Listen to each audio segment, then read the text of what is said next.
Now, I should announce that there is no news regarding the border. It has been closed since 19th of March, and there have basically been no changes at the moment. Almost all temporary visa holders continue to be excluded from returning to New Zealand, except under very specific circumstances, which I discussed in my last live stream. So if you're curious about that, you can go back and watch our previous video about this.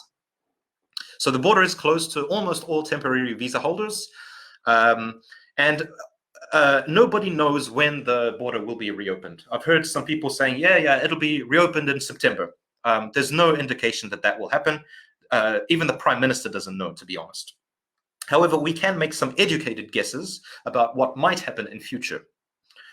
Number one, you might have seen the news that the New Zealand government is in high-level talks with Australia about creating what they're calling a two-country bubble, which would allow travelers in New Zealand and travelers in Australia to visit each other's countries or make short trips or long trips as the need may be. So the earliest candidate to reopen our borders to would be Australia, since both our country and their country have very low rates of COVID-19.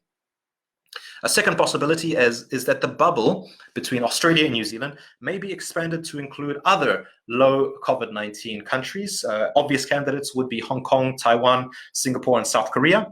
But other countries might be slowly, gradually incorporated into this bubble, which could see the border reopen slowly but surely until all the countries are able to come to New Zealand, which that might be quite a while, quite a year or two before that happens. However, there is cause for optimism that the border restrictions will be loosened a little as time comes.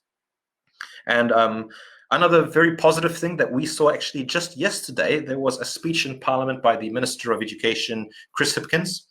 And Chris Hipkins said that he would like all New Zealand course providers, tertiary course providers, to provide plans for how they would quarantine students if international students are able to come back to New Zealand. So that is an extremely positive development.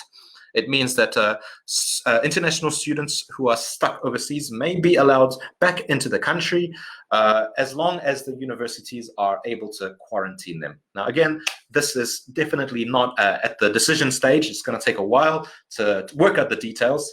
And when it happens, it might only be open to students from certain countries. But we will keep you updated.